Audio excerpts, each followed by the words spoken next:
और अब बात उस शख्स की जिसका किरदार सवालों में रहा है। संभल के जफर अली ने चुनाव लड़ने का ऐलान तो पहले ही कर दिया था, लेकिन अब उसके पोस्टर भी चिपका दिए गए हैं।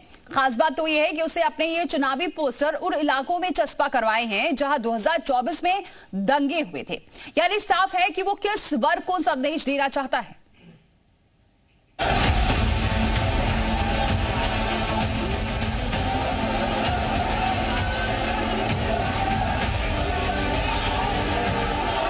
ये तस्वीरें याद हैं आपको?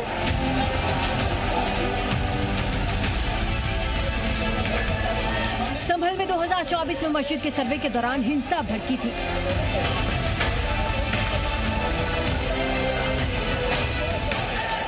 उस वक्त कट्टरपंथियों ने संभल को जला दिया था, गाड़ियां फूंक दी थी, फायरिंग तक हुई थी। उसी संभल हिंसा में एक चेहरा सामने आया था, जामा मस्जिद का सदर जफर अली,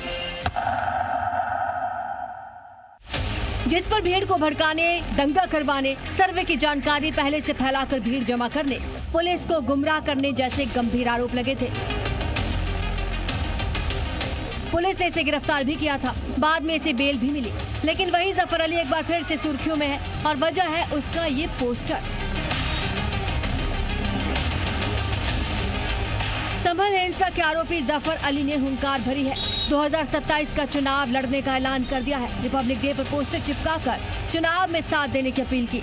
सबसे दिलचस्प बात यह है कि हिंसा वाले इलाके में पोस्टर्स लगाए गए हैं। विधानसभा का 2027 का चुनाव लड़ने का ऐलान किया है।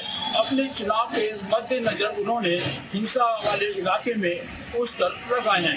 लगाए गए पोस्टरों में उन्होंने अपील की है कि 2027 के चुनाव में उन्हें वोट के जरिए ताकत देकर उन्हें मजबूत बनाएं। संभल हिंसा का आरोपी होने के बावजूद जफर 2027 के चुनाव में उतरने की तैयारी में है।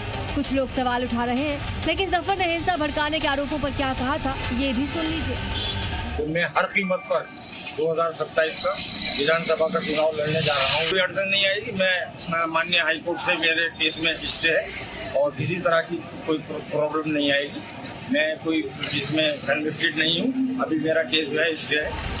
संभल हिंसा में जफर अली एक विवादित किरदार है, उस पर गंभीर आरोप है। इसकी भूमिका सवालों के घेरे में है, लेकिन उसका चुनाव लड़ना अब यहाँ पर चर्चा का विषय है।